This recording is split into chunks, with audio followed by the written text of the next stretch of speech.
세계 최고라는 미국의 국적과 미국 동부에서도 상류층들만이 산다는 어느 마을의 한 미국인이 한국인으로 보이는 사람에게 고개 숙여 손을 내밀고 있습니다. 그리고 시간이 흐른 뒤 그 한국인은 다른 어느 미국인을 만나 고개를 숙이고 있는 모습이 보이는데요. 미국 동부의 어느 마을에서 대체 무슨 일들이 벌어지고 있는 걸까요? 안녕하세요. 저는 미국 동부에서도 특히나 상류층들이 모여 사는 동네에 거주 중인 알렉스 휘틀리라고 합니다. 저희 집안은 할아버지의 할아버지 때부터 대대로 부유했고 사회에 많은 영향력을 행사해 왔어요. 이런 대단한 집안 출신인 저는 어려서부터 온갖 특권을 일상처럼 누리며 살아왔죠. 제 주변은 자연스럽게 저와 비슷한 상류층 집안에서 자란 친구들로 채워졌고 언젠가부터인가 저와 친구들은 우리가 남들보다 우월하다는 착각을 하게 되었습니다. 사실 저와 친구들이 이렇게 좋은 환경에 태어난 것은 순전히 운이 좋았던 것뿐이었는데 당시만 해도 저는 제가 가진 것들에 감사하기는커녕 제가 누리는 이 모든 것들이 너무나 당연하다는 잘못된 믿음을 가지고 있었죠. 당시에 저는 한국에서 왔던 한 친구를 만나게 되면서 그동안 얼마나 어리석은 삶을 살아왔었는가라는 생각을 하게 되었고 이 일들을 계기로 제 머릿속에 한국이라는 나라가 완전히 각인되어 버렸습니다. 그리고 제 가치관은 고등학교에 입학한 뒤 미식축구를 시작하며 점점 더 이상한 방향으로 엇나가기 시작했어요.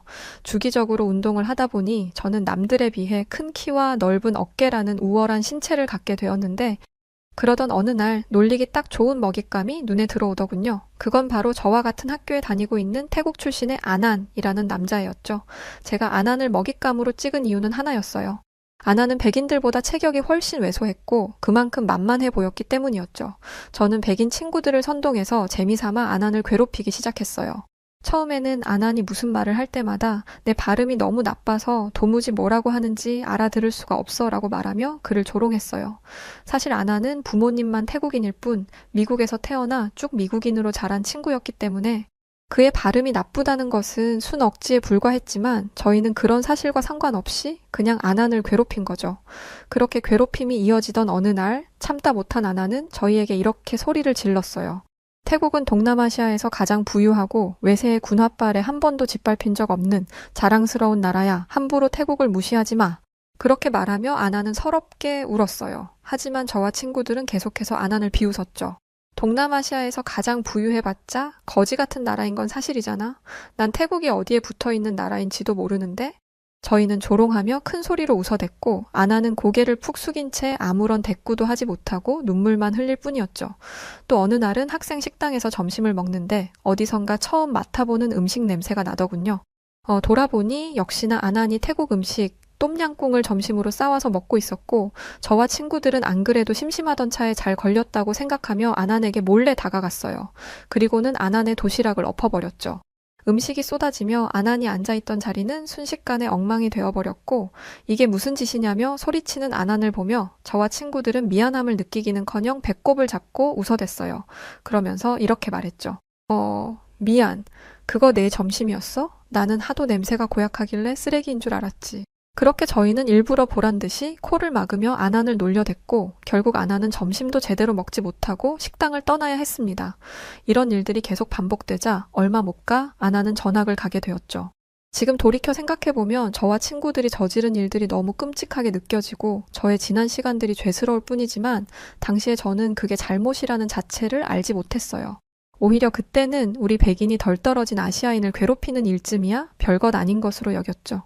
게다가 저는 세계의 중심이자 가장 강력한 국가인 미국의 일원이었고 이렇게 특별한 국가에서 태어난 저는 선택받은 사람임이 분명하다는 생각도 당시에는 하고 있었어요. 그리고 미국보다 못 사는 나라들은 다 그들이 못나고 부족해서 그 수준에 머무르는 것이고 미국과 수준이 맞지 않는 나라들은 무시당해도 싸다고 생각했죠. 그들이 미국만큼 성공하지 못하고 후진국 지위에 머무르는 것은 미국인들만큼 노력하지 않았거나 아니면 능력이 없기 때문이었을 테니까요. 미국의 최상류층에서 자라온 제게는 이런 관점이 너무나 자연스러운 것이었고 저의 주변 친구들 역시 저와 비슷한 생각을 하고 있었기에 저는 제가 잘못된 가치관을 가지고 있다는 생각을 단 한 번도 하지 못했답니다. 하지만 미국이라는 세계 최고의 국가의 국민이고 그 안에서도 최상류층의 지위를 가지고 있던 저에게 앞으로 정말 단 한 번도 예측할 수 없었던 믿기 힘든 일들이 펼쳐지기 시작합니다. 평소와 다르지 않던 화창한 어느 날이었어요. 한국인 친구 이현수가 나타나며 제 인생에 거대한 변화가 찾아오기 시작했습니다. 현수에게는 저의 압도적인 체격도, 눈부신 금발도, 흰 피부도 아무런 힘을 쓰지 못했고, 저는 난생 처음으로 동양인에게 열등감이라는 감정을 느끼게 되었어요. 결국 그동안 학교에서 왕처럼 군림해왔던 제 생활은 그 뿌리부터 무너져 내리게 되었죠. 그럼 지금부터 현수가 어떻게 제 삶을 흔들어 놓았는지 그 사건의 시작을 말씀드릴게요. 그날은 평소와 다를 바 없이 시작된 하루였어요. 늘 그랬던 것처럼 저는 아침에 미식 축구 연습을 하고 교실로 들어갔죠. 그런데 어쩐지 교실이 조금 소란스러운 느낌이더군요. 그리고 잠시 후 제 운명을 바꾼 친구 이현수가 교실 문을 열고 들어왔습니다. 자, 다들 자리에 앉아. 오늘부터 우리 반에서 함께 공부할 친구가 새로 왔어. 이현수라는 이름을 가졌고, 현수는 한국에서 막 유학 와서 잘 모르는 게 많을 테니까 다들 많이 도와주고 서로 친하게 지내도록. 알았지? 선생님의 소개가 끝나고 한국에서 온 이현수라는 친구는 부드럽게 미소를 지으며 자기소개를 이어갔습니다. 안녕, 나는 한국인이고 서울에서 살다가 왔어. 주재원이신 아버지를 따라 갑자기 미국에 오게 된 거라서 아직 여기 동네 지리도 잘 모르고 얼떨떨한 상태야. 너희가 많이 도와주면 정말 고맙겠어. 대신 너희도 한국에 대해 궁금한 게 있으면 언제든지 물어봐. 내가 다 알려줄게. 반가워, 잘 부탁해. 현수는 우리 백인들을 앞에 두고도 전혀 주눅 들지 않고 당당한 태도로 자신이 하고 싶은 말을 다 하더군요. 게다가 미국에 방금 막 왔다면서 영어는 어찌나 유창하게 잘 하던지 누가 보면 미국에서 태어나 쭉 산 학생인 줄 알 정도였어요.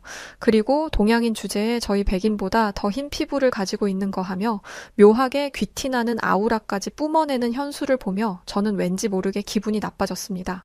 무엇보다 제가 평소 관심을 가지고 있던 같은 반 여자친구 케이트가 호기심 어린 눈빛으로 현수를 바라보고 있었기에 저는 어떻게든 현수를 깎아내리고 싶어졌어요. 그래서 저는 현수를 보고 한껏 거만한 표정을 지으며 이렇게 물었죠. 서울에서 왔다고? 그게 어디에 붙어있는 도시인데? 난 생전 처음 들어보는데 이현수 너 어디 시골 구석에서 살다 왔나 보구나? 저는 제 말에 창피함을 느낀 현수가 얼굴이 빨개진 채 도망갈지도 모르겠다고 생각했어요. 그러면서 속으로는 첫날부터 전학생에게 너무 짓궂었나? 이런 생각도 했죠. 그런데 현수의 반응은 제 예상을 아득히 뛰어넘는 것이었습니다. 현수는 저를 보며 불쌍하고 안타깝다는 표정을 짓더니 이렇게 말하더군요. 너 대한민국의 수도 서울을 몰라? 세상에. 너희 집 많이 어려운가 보구나. 집에 컴퓨터와 TV가 있다면 서울을 절대 모를 리가 없을 텐데? 아니, 넌 그럼 여태까지 넷플릭스 오징어 게임이나 오스카상 휩쓴 기생충처럼 재미있는 한국 작품들도 아직 못 봤겠네? 그리고 전 세계 다 휩쓸고 있는 BTS도 모를 거 아냐? 너무너무 안 됐다. 힘내. 현수의 말을 들은 저는 너무 황당해서 우리 집이 얼마나 부자인데 당연히 TV와 컴퓨터가 몇 대나 있고 유명한 한국 작품들도 다 보고 충분히 문화생활을 누리면서 살고 있다고 지금 감히 누구를 무시하는 거냐고 소리쳤어요.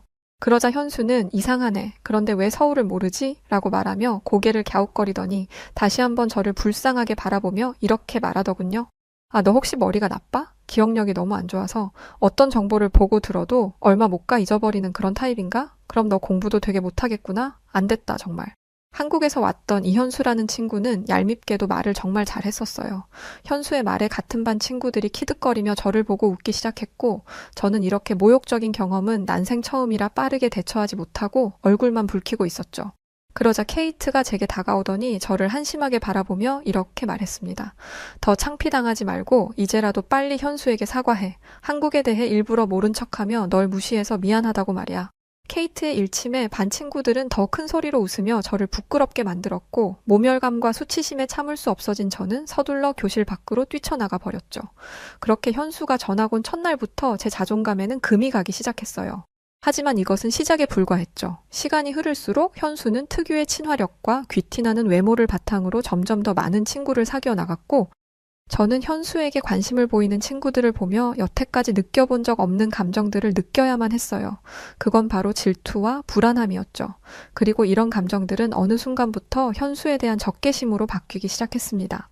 저는 저보다 열등한 존재인 현수가 꼴사납게 까불고 다니는 꼴이 정말이지 보기 싫었는데 역시 하늘은 제 편이었던 것인지 얼마 지나지 않아 현수의 코를 납작하게 만들어줄 기회가 찾아왔어요. 그건 바로 교내 수학 경시대회였죠. 수학은 평소 제가 제일 자신 있어 하는 과목이었고 여태까지 수학 관련 대회에서 여러 번 수상한 경력도 있기에 저는 제가 현수보다 무조건 좋은 점수를 받을 것이라 확신했어요. 이현수, 너 같은 열등한 한국인은 나랑 감히 비교조차 되지 않아. 너와 나의 수준은 하늘과 땅만큼이나 다르다는 것을 곧 느끼게 해줄게. 저는 그렇게 생각하며 수학 경시대회 날만을 손꼽아 기다렸고 마침내 찾아온 대회 날, 저는 정말 최선을 다해 문제들을 풀었습니다. 다만 제가 긴장을 한 탓인지 아니면 대회의 수준이 지나치게 높았던 것인지 만점을 받기는 어려울 것 같다는 느낌이 들었어요. 그래도 저는 아주 어려운 문제만 빼고 대부분의 문제들을 풀어냈고 이 정도면 무리 없이 현수를 이길 수 있을 거라고 생각했죠. 그렇게 즐겁게 저는 경시대회의 결과를 기다렸답니다. 저에 대한 열등감으로 일그러질 현수의 얼굴을 상상하면서 말이죠. 며칠 뒤 드디어 수학 경시대회 결과가 발표되는 날이 찾아왔어요. 선생님은 저희를 보며 환하게 웃으시더니 이번 경시대회 1등이 우리 반에서 나왔다고 하셨죠. 그 말을 들은 저는 경시대회 날 컨디션이 좋더라니 역시 내가 1등이구나 라고 생각하며 상장을 받으러 나갈 준비를 했답니다. 그런데 선생님의 입에서는 제 이름이 아닌 현수의 이름이 호명되었어요. 그 순간 저는 바위처럼 굳어버렸죠. 그러는 사이 현수는 친구들의 박수를 받고 있었어요. 그건 원래 제가 누려야 했을 영광이었는데 저는 정말이지 이 상황을 받아들일 수가 없었죠. 그때 케이트가 여자애들과 쑥덕거리는 소리가 들려오더군요. 한국인들은 세계에서 손꼽히게 IQ가 높다던데 현수도 그런가 봐. 지난번에 현수가 제출한 에세이 봤어? 아이디어도 독창적이고 퀄리티도 다른 애들이랑 비교 불가였잖아. 내가 알아보니까 한국어는 세상에서 단어 수가 제일 많은 언어 중 하나래. 그래서 현수가 저렇게 언어에도 소질이 있는 거지. 그것뿐만이 아니야. 체육 선생님 말씀을 들어보니까 현수는 우리 미국 애들보다 기초 체력이 엄청 뛰어나대. 솔직히 미국인들은 기름진 음식만 먹어서 고도 비만이 엄청 문제잖아. 그런데 현수는 한국 음식을 먹어서 그런지 굉장히 건강하고 기본적으로 몸이 가벼운 것 같아. 오죽하면 체육 선생님이 우리 반 남자애들한테 현수 좀 본받으라고 하시더라. 요즘 보면 진짜 우리 학교 탑은 현수인 것 같아. 현수를 찬양하는 말들을 들으면서 저는 마음속에 열등감이 치솟는 것을 느꼈습니다. 동시에 저는 제 자신이 한없이 초라하게 느껴졌는데 그때 갑자기 저는 이 모든 게 다 현수 때문이라는 이상한 생각이 들었죠. 현수를 짓밟아주고 싶다는 충동에 사로잡힌 저는 결국 해서는 안 될 선택을 하고 말았습니다. 점심시간에 친구들을 불러 모아 예전에 저희가 태국 친구 아난에게 그랬던 것처럼 현수에게 망신을 줄 계획을 세운 것이죠. 그리고 잠시 후 학생 식당에 현수가 나타났습니다. 마침 현수는 김치와 마늘이 잔뜩 들어가 있는 김치볶음밥을 점심으로 싸왔고 저는 잘 걸렸다고 생각하며 친구들과 함께 현수에게 다가갔습니다. 아니 대체 이 마늘 냄새나는 시뻘건 음식은 뭐냐? 너 설마 이런 역겨운 거를 먹으려고 가지고 온 거는 아니지? 이거 사람 먹는 음식이 맞긴 한 거야? 그렇게 말하며 저와 친구들은 일부러 구역질을 하는 신용을 하며 현수를 모욕했어요. 그런데 예상외로 현수는 눈 하나 깜짝하지 않고 저희를 똑바로 노려보더군요. 그 매서운 눈빛에 어쩐지 저는 맹수 앞에 선 생쥐가 된 듯 쫄린 느낌이 들었지만 그래도 그런 티를 내지 않고 저도 현수를 같이 노려보았죠. 그러자 현수는 한숨을 한번 쉬더니 이렇게 말하기 시작했습니다. 이건 한국의 전통 음식인 김치로 만든 요리고 한국의 김치는 네가 태어난 이 미국의 전 영부인이었던 미셸 오바마도 칭찬 일색이었을 만큼 전 세계적으로 인정받는 건강식품이야. 그러니까 어디 가서 무식하다는 소리 듣고 싶지 않으면 김치를 보고 역겹다는 둥, 냄새난다는 둥, 그런 어디 모자란 그런 말은 내뱉지 마. 그러니 가서 네 소세지나 먹어라 알았니? 현수의 말에 저는 크게 당황했습니다. 왜냐하면 저는 현수가 울면서 도망갈 줄 알았지 이렇게 당당하게 맞받아칠 줄은 전혀 예상하지 못했으니까요. 그렇게 당황한 저희가 우물쭈물하고 있자 현수는 저희를 무시하는 말투로 더 할 말 없으면 시끄럽게 떠들지 말고 내 앞에서 사라져. 너희는 밥상머리 예절도 모르냐고 말했고 고작 이런 동양인에게 무시당했다는 생각에 머리끝까지 화가 난 저는 현수의 멱살을 잡아당겼습니다. 이런 버르장머리 없는 동양인은 힘으로라도 제압해야겠다는 생각이었죠. 아무리 똑똑한 척하며 떠들어봤자 현수는 저보다 체격이 작은 동양인에 불과했고 저는 당연히 힘에서는 제가 우위라고 생각했거든요. 몇 대 쳐맞으면 깨갱거리는 강아지 마냥 엎드릴 거라 생각했습니다. 그런데 그 순간 생각지도 못한 일이 벌어지기 시작했습니다. 현수는 제 손을 가볍게 뿌리치더니 돌려차기로 저를 한 방에 녹다운 시켜버렸거든요. 저는 지금 제게 무슨 일이 일어난 것인지 파악하기도 전에 이미 바닥에 고꾸라져 있었답니다. 알고 보니 현수는 태권도 유단자였던 거죠. 그렇게 모두가 당황하고 있던 순간 제 코에서 쌍코피가 줄줄 터져 나왔고 결국 저는 볼썽사납게 친구 등에 업혀 보건실로 가게 되었답니다. 그렇게 양쪽 콧구멍에 솜을 끼워 넣은 채 침대에 누워 있는데 보건실 문이 열리더니 현수가 들어오더군요. 그 자식을 발견한 저는 바로 등을 돌려 누워버렸어요. 그러자 현수는 제 뒤로 다가와 잠시 망설이더니 사과하기 시작하더군요. 알렉스, 미안해. 아무리 화가 난다고 해도 친구를 때리면 안 되는 건데 많이 아팠지? 진심으로 사과할게. 그런데 저는 오히려 사과하는 현수를 보며 더 분노가 치밀었어요. 현수가 이러는 것은 꼭 자기가 저보다 우월한 인간이라는 것을 보여주고 싶어서 그러는 것 같았거든요.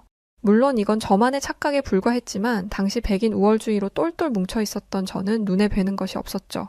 그래서 저는 현수에게 괜히 시비를 걸었답니다. 시끄러워. 김치 냄새 나니까 나가. 제가 이렇게 말하자 현수도 더는 저를 상대하고 싶지 않았는지 보건실을 나가버렸고 그렇게 혼자 남은 저는 앞으로 현수에게 어떻게 이 일을 갚아줄까 고민하기 시작했습니다. 저는 어떻게든 반드시 현수에게 복수할 생각이었어요. 그날 오후 집으로 돌아간 뒤에도 저는 머리를 싸매고 앉아 현수에게 복수할 여러 가지 방법을 떠올려 보았죠. 그런데 마땅한 방법이 떠오르지 않더군요. 현수가 저보다 공부도 더 잘하고 운동도 잘하고 심지어 친구들에게 인기까지 많으니 걔를 도대체 어떻게 당해내야 할지 좋은 방법이 떠오르지 않았어요. 그렇게 한참 고민하고 있는데 때마침 집에 돌아오신 할아버지가 제게 무슨 일이 있냐고 얼굴이 좋지 않다고 하시더군요. 저는 어차피 혼자 고민해봤자 답이 나오지 않으니 할아버지께 조언을 구해보기로 했죠. 결국 저는 그동안 현수와 있었던 일들을 할아버지께 말씀드리기 시작했어요. 그런데 할아버지는 오히려 현수가 아닌 저에게 불편한 표정을 지으시며 화를 내시더라고요. 그때 정말 당황했었습니다. 한국인을 그렇게 무시하면 절대 안 되는 거야, 알렉스. 적어도 너는 네가 그렇게 무시한 그 한국인들이 너의 목숨을 살려준 은인이라는 걸 알아야 해. 할아버지는 그렇게 말하시며 제게 크게 실망했다며 내 손자가 이렇게 어리석고 형편없는지 몰랐다면서 현수가 아닌 저를 질책하시며 고개를 저으셨습니다. 저는 할아버지가 대체 왜 이러시는지 이해가 되지 않아서 그저 멍청한 얼굴로 할아버지를 바라보고 있을 뿐이었죠. 그러자 할아버지는 저를 한심한 놈이라고 부르시며 할아버지와 한국인 사이에 있었던 놀라운 일화를 말씀해 주시기 시작했습니다. 젊은 시절 할아버지는 베트남전에 참전했었는데 베트남전에 참전했던 그곳은 지금까지도 가끔 할아버지의 악몽에 등장할 정도로 생지옥 그 자체였다고 해요. 익숙하지 않은 더위와 외부와 단절된 정글 속에서 고립된 채 몇 날 며칠 동안 전투를 벌이며 할아버지는 생전 처음 겪어보는 공포를 마주했다고 하셨죠. 베트남 군인들은 꼭 정글 속에 사는 괴물들 같았단다. 그들은 나무 위에서 기습을 하거나 숨겨진 땅굴을 통해 튀어나오며 우리 미군을 혼란스럽게 만들기 일쑤였고 그들을 상대하는 동안 셀 수도 없이 많은 미군이 속수무책으로 죽어갔지. 심지어 베트남 군인들은 동물의 울음소리를 소름 끼치게 흉내내며 정글에 사는 짐승인 척하고 우리에게 접근하기도 했지. 정신을 차렸을 때는 이미 베트남 군이 우리의 코앞에 다가온 뒤였고 결국 우리 부대는 무방비 상태로 몰살을 당했단다. 할아버지는 베트남 군과 눈이 마주친 순간 정말이지 심장이 멎는 것 같았다며 당시를 회상하셨어요. 할아버지를 포함한 소수의 미군은 가까스로 그 끔찍한 전투에서는 살아남았지만 여전히 베트남 군에 포위된 상태였고 언제 베트남 군이 또 기습을 해올지 알 수 없는 상황 속에서 할아버지는 두려움에 질식할 것만 같았다고 하셨어요. 그만큼 베트남 군은 압도적으로 강한 적이었고 전쟁이 길어질수록 할아버지를 포함한 미군들은 살아서 고국으로 돌아갈 수 있을 거라는 희망조차 버렸다고 했죠. 그런데 알렉스, 할아버지는 당시에 기적을 만났었단다. 그래, 기적이 일어난 거야. 그때 한국 군인들이 우리를 도우러 와줬던 거야. 그 한국군을 마주한 순간 난 정말이지 하늘에서 천사가 내려온 줄 알았었어. 할아버지는 당시를 회상하며 눈시울을 붉히셨어요.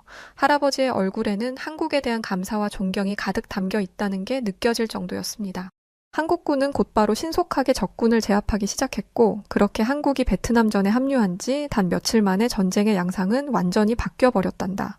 한국군은 우리들에게 있어 그야말로 희망의 빛이었어. 그러면서 할아버지는 지금 자신이 이렇게 살아있는 것은 모두 한국군의 용기와 희생 덕분이며 우리 집안 사람들은 언제까지고 한국에게 감사함을 잊어서는 안 된다고 강조하셨어요. 만약 한국이 없었다면 할아버지는 베트남전에서 전사하셨을 것이고 그렇다면 현재 우리 가족은 존재하지 못했을 테니까요. 할아버지의 말씀을 들은 저는 엄청난 충격으로 한동안 말을 잇지 못했습니다. 우리 가족에게 이런 사연이 있었다는 것도 놀라웠고 그런 줄도 모르고 한국인 현수에게 함부로 행동했던 것이 너무 죄스러워서 여러 가지 감정이 한꺼번에 몰려오며 너무 혼란스럽고 마음이 무거웠어요. 그런 저를 보며 할아버지는 당장 내일 학교에 가면 현수에게 진심으로 사과하고 가능하다면 그 친구를 우리 집에 초대해달라고 하셨어요. 못난 손주를 대신해 할아버지도 사과를 전하고 싶다고 하시면서요. 그날 밤 저는 잠을 쉽게 이루지 못했습니다. 마음속에서 자책과 죄책감이 뒤엉켜 제 머리를 복잡하게 만들었거든요.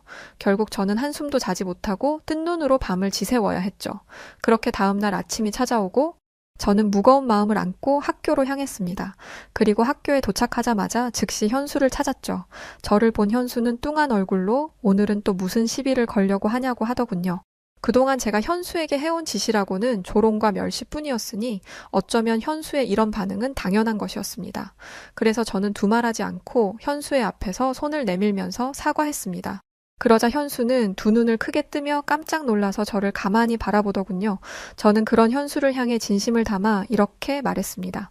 미안해 현수야. 그동안 내가 너에게 했던 말들, 잘못된 행동들 전부 다 사과할게. 너한테 열등감이 느껴지고 질투가 나서 그랬어. 늦었지만 이제야 그게 얼마나 못나고 못된 짓이었는지 깨달았어. 정말 진심으로 미안해. 현수는 제가 갑자기 왜 이러는지 영문을 몰라 했고 저는 어제 할아버지와 나눈 대화를 현수에게 솔직하게 다 들려주었어요. 평소에는 늘 당당하고 자신감 넘치던 저인데 그 순간만큼은 너무 죄책감이 느껴지고 부끄러워서 목소리가 다 떨리더라고요. 현수는 그런 저를 잠시 바라보더니 싱긋 웃으며 제 사과를 받아주겠다고 했습니다. 그러면서 이렇게 어른스러운 말을 덧붙이더군요. 사람은 누구나 실수를 하는 법이지만 진심으로 반성하고 사과할 줄 아는 사람은 드물어. 거기엔 큰 용기가 필요하니까. 그런 점에서 알렉스 너는 대단한 것 같아. 현수는 그렇게 말하며 어쩌면 우리는 앞으로 좋은 친구가 될 수 있을 것 같다고 했습니다. 저는 현수가 그렇게만 해준다면 그에게 정말 좋은 친구가 되겠다고 약속했죠. 그러자 현수는 저를 보며 다정하게 웃어주더군요. 그 미소에 용기를 얻은 저는 현수에게 언제 한번 우리 집에 와서 할아버지와 이야기를 나눠달라고 부탁했습니다. 현수는 흔쾌히 그러겠다고 했고 그로부터 며칠 뒤 주말 현수가 저희 집에 방문했습니다. 현수를 본 할아버지는 마치 오래전 베트남 전쟁터에서 목숨을 걸고 함께 싸웠던 전우를 만난 듯 반갑게 웃으시며 현수의 손을 꼭 잡으셨어요. 그러면서 못난 손주의 잘못을 너그럽게 용서해줘서 고맙다고 미안하다고 하셨죠. 그러자 현수는 알렉스는 정말 좋은 친구라며 오히려 할아버지께 고개 숙여 정중하게 인사하더군요. 그렇게 의젓한 현수를 보며 할아버지는 역시 한국인들의 인성은 반듯하고 훌륭해라며 감탄하셨죠.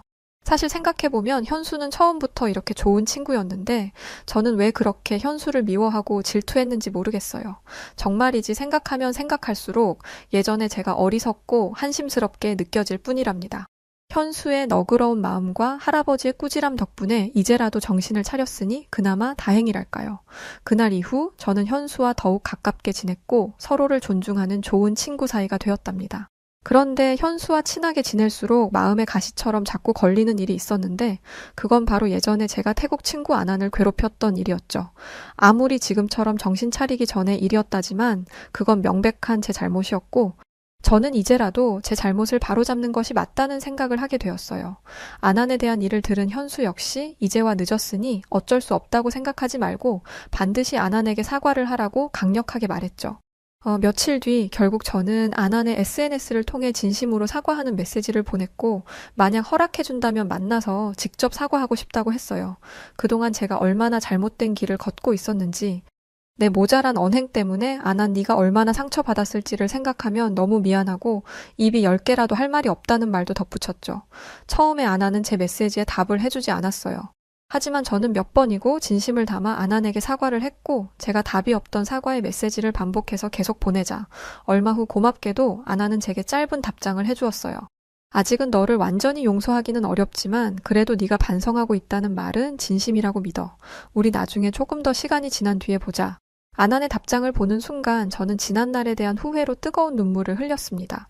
현수는 제 옆에서 이게 끝이 아니야 라고 말하며 앞으로도 아난과의 관계를 회복하기 위해 계속 노력해야 한다고 말해주었어요. 저는 제가 이렇게 못난 사람임에도 불구하고 저를 바른 길로 이끌어주는 좋은 친구를 가지고 있다는 생각에 참 감사하다는 생각이 들었죠. 그러면서 예전에 한국군은 베트남에서 할아버지의 목숨을 구해주었고 지금 한국인 현수는 저의 인생을 구해주었다는 생각도 들었어요. 만약 제가 현수를 만나지 못했다면 지금 저는 어떻게 살고 있을까요? 아마 사람을 외모와 국적으로 판단하며 잘못된 편견에 사로잡힌 채 여전히 엉망으로 살고 있겠죠? 하지만 다행히도 저는 현수라는 훌륭한 한국 친구를 만나게 되었고 제 삶을 변화시킬 수 있었습니다.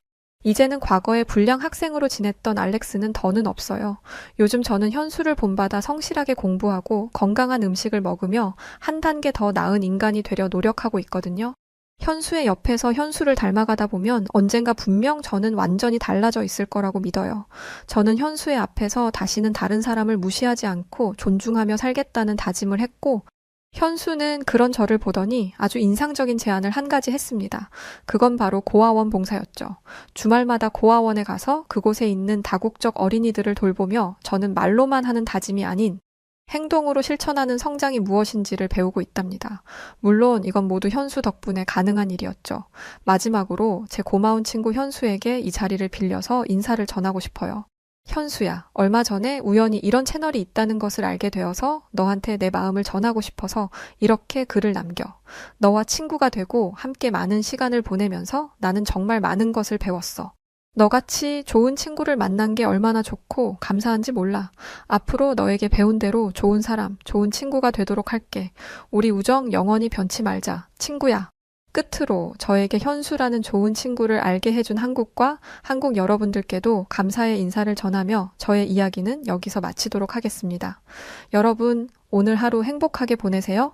네, 오늘 사연 여기까지입니다. 와, 너무 재밌게 들었어요. 현수라는 친구가 아주 똑부러지게 말을 잘하네요. 알렉스 씨도 좋은 한국인 친구와 더 나은 삶을 사신다니까 좋네요. 둘의 우정을 응원합니다. 자, 오늘 사연 어떻게 들으셨나요? 저는 재밌었는데 혹시 즐거우셨다면 구독과 좋아요 부탁드리고요. 그럼 지금까지 사연을 들려드렸던 여우튜브 송은지였습니다. 더 좋은 사연으로 찾아뵐게요. 영상 끝까지 시청해주셔서 고맙습니다. 그리고 우리 구독자 여러분들 언제나 감사합니다. 항상 사랑합니다. 당신만의